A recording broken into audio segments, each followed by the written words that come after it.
Wednesday. It was 3 o'clock before I got to sleep last night, and during the hours machine guns and rifle firing had been continuous. This morning the sun is shining brilliantly, and the movement in the streets possesses more of animation than it has done. The movement ends always in a knot of people, and folk go from group to group, vainly seeking information, and quite content if the rumour they presently gather differs even a little from the one they have just communicated. The first statement I heard was that the Green had been taken by the military, the second that it had been retaken, the third that it had not been taken at all. The facts at last emerged that the Green had not been occupied by the soldiers, but that the volunteers had retreated from it into a house which commanded it. This was found to be the College of Surgeons, and from the windows and roof of this college they were sniping. A machine gun was mounted on the roof. Other machine guns, however, opposed them from the roofs of the Shelbourne Hotel, the United Service Club and the Alexandra Club. Thus, a triangular duel opened between these positions across the trees of the park. Through the railings of the Green, some rifles and bandoliers could be seen lying on the ground, as also the deserted trenches and snipers' holes. Some boys bolted in to see these sights, and bolted out again with bullets quickening their feet. Small boys do not believe that people will really kill them, but small boys were killed. The dead horse was still lying stiff and lamentable on the footpath. This morning, a gunboat came up the Liffey and helped to bombard Liberty Hall. The hall is breached and useless. Rumour says it was empty at the time, and that Connolly with his men had marched long before to go to the post office on the Green. Today the Irish Times was published. It contained a new military proclamation and a statement that the country was peaceful, and told that in Sackville Street some houses were burned to the ground. On the outside railings a bill proclaimed martial law was posted. Into the newspaper statement that peace reigned in the country, one was inclined to read more of disquietude than of truth, and one said, "Is the country so extraordinary peaceful that it can be dismissed in 3 lines? There is too much peace or too much reticence, and it will be some time before we hear from outside of Dublin." Meanwhile the sun was shining. It was a delightful day, and the streets outside and around the areas of fire were animated and even gay. In the streets of Dublin there were no morose faces to be seen. Almost everyone was smiling and attentive, and a democratic feeling was abroad, to which our city is very much a stranger. For while in private we are a sociable and talkable people, we have no street manners or public ease whatsoever. Every person spoke to every other person, and men and women mixed and talked without constraint. Was the city for or against the volunteers? Was it for the volunteers and yet against the rising? It is considered now that Dublin was entirely against the volunteers, but on the day of which I write, no such certainty could be put forward. There was a singular reticence on the subject. Men met and talked volubly, but they said nothing that indicated a personal desire or belief. They asked for and exchanged the latest news, or rather rumour, and while expressions were frequent of astonishment at the suddenness and completeness of the occurrence, no expression of opinion for or against was anywhere formulated. Sometimes a man said, "They will be beaten, of course," and as he prophesied, the neighbour might surmise if he did so with a sad heart or a merry one, but they knew nothing and asked nothing of his views, and themselves advanced no flag. This was among the men. The women were less guarded, or perhaps knew that they had less to fear. Most of the female opinion I heard was not alone unfavourably, but actively and viciously hostile to the rising. This was noticeable among the best-dressed class of our population. The worst-dressed, indeed, the female dregs of Dublin life, expressed a like antagonism, and almost in similar language. The view expressed was, "I hope every man of them will be shot, and they all ought to be shot." Shooting, indeed, was proceeding everywhere. During daylight, at least, the sound is not sinister nor depressing, and the thought that perhaps a life had exploded with that crack is not depressing either.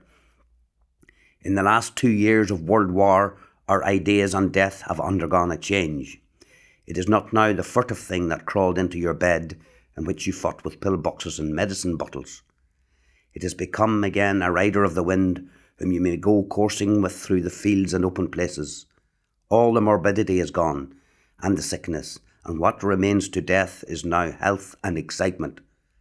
So Dublin laughed at the noise of its own bombardment, and made no moan about its dead in the sunlight, afterwards in the rooms when the night fell, and instead of silence that mechanical barking of the Maxims, and the whistles and screams of the rifles, the solemn roar of the heavier guns, and the red glare covering the sky. It is possible that in the night Dublin did not laugh, and that she was gay in the sunlight for no other reason than that the night was past. On this day fighting was incessant at Mount Street Bridge. A party of volunteers had seized 3 houses covering the bridge and converted these into forts. It is reported that military casualties at this point were very heavy. The volunteers are said also to have held the South Dublin Union. The soldiers have seized Guinness's brewery, while their opponents have seized another brewery in the neighbourhood. And between these two there is a continual fusillade. The proclamation issued today warns all people to remain within doors until 5 o'clock in the morning and after 7 o'clock at night. It is still early. There is no news of any kind, and the rumours begin to catch quickly on each other and to cancel out one another. Dublin is entirely cut off from England and from the outside world. It is just as entirely cut off from the rest of Ireland. No news of any kinds filter into us. We are landlocked and sea-locked, but as yet it does not much matter. Meantime, the belief grows that the volunteers may be able to hold out much longer than had been imagined.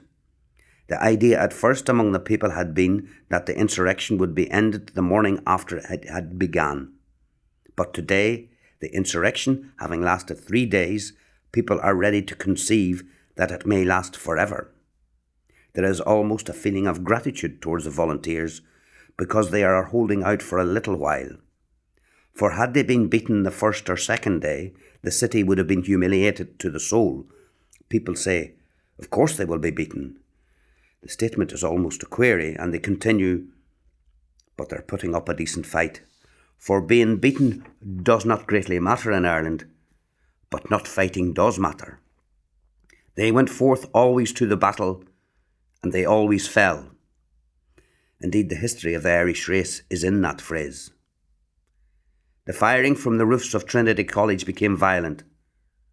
I crossed Dame Street some distance up, struck down the quays, and went along these until I reached the ballast office. Further than this it was not possible to go, for a step beyond the ballast office would have brought one into the unending stream of lead that was pouring from Trinity on other places.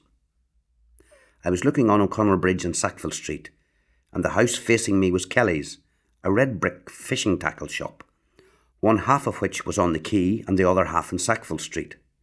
This house was being bombarded.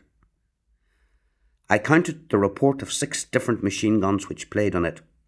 Rifles innumerable, and from every sort of place were potting at its windows, and at intervals of about half a minute, the shells from a heavy gun lobbed in through its windows or thumped mightily against its walls.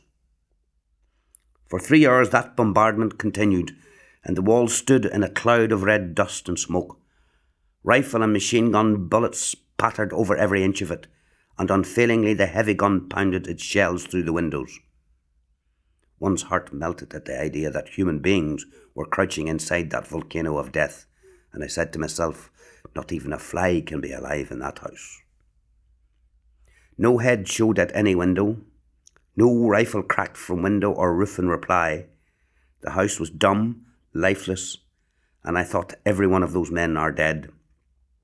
It was then, and quite suddenly, that the possibilities of street fighting flashed on me, and I knew there was no person in the house, and I said to myself, they have smashed through the walls with a hatchet and are sitting in the next house, or they are long ago climbed out by the skylight and are on the roof half a block away.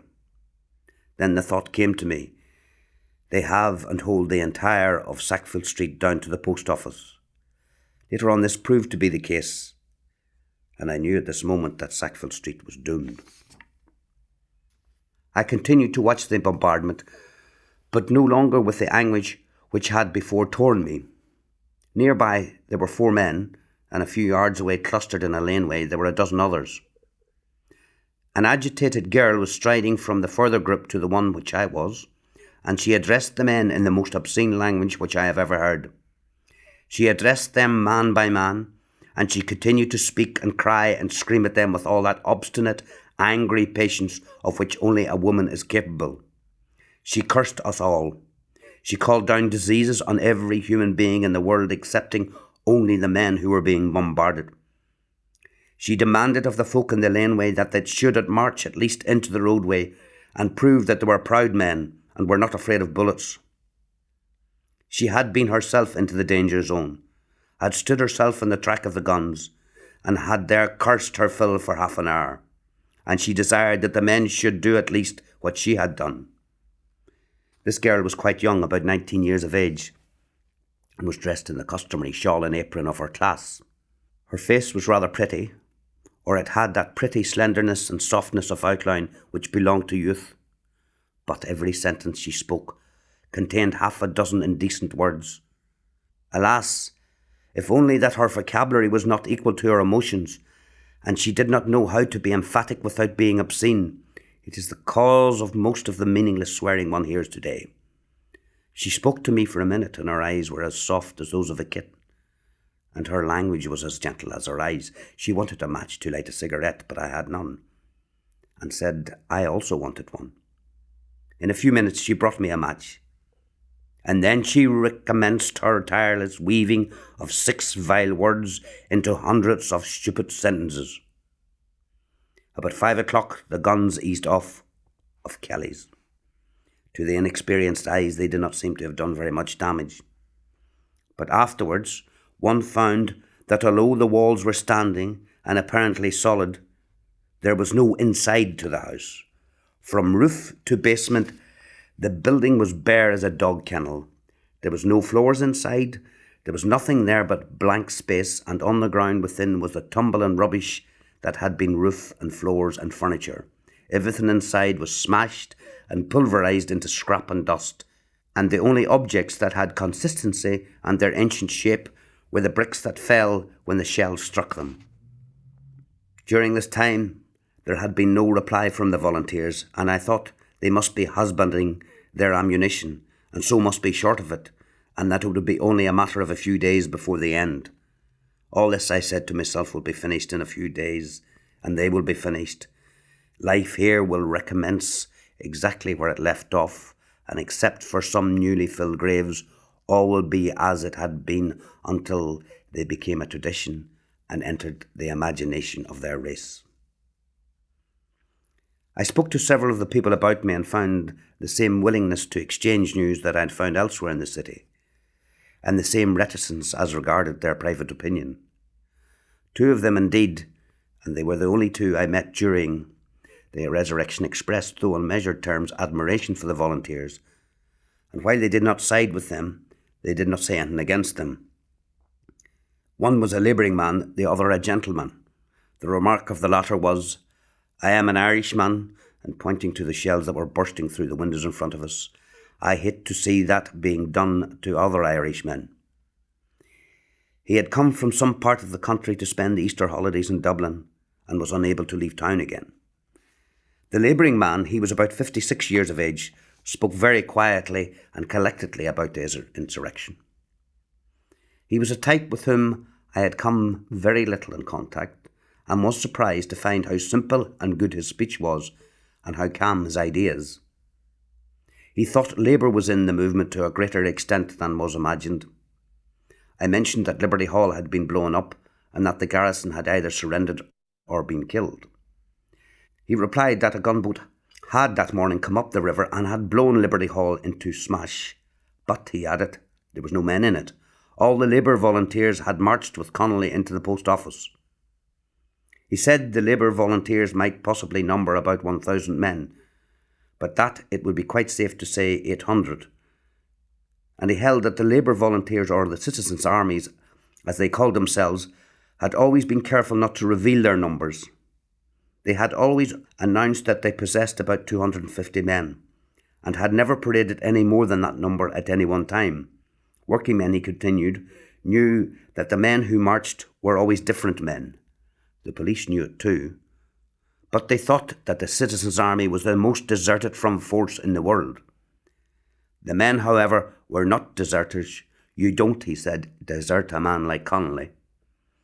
And they were merely taking their turn at being drilled and disciplined. They were raised against the police who, in the big strike of 2 years ago, had acted towards them with unparalleled savagery, and the men had determined that the police would never again find them thus disorganised. This man believed that every member of the Citizen Army had marched with their leader. The men I know, said he, would not be afraid of anything, and he continued, they are in the post office now. What chance have they? None, he replied, and they never said they had, and they never thought they would have any. How long do you think they'll be able to hold out? He nodded towards the house that had been bombarded by heavy guns. That will root them out of it quick enough, was his reply. I'm going home, said he then. The people will be wondering if I'm dead or alive. And he walked away from that sad street as I did myself a few minutes afterwards.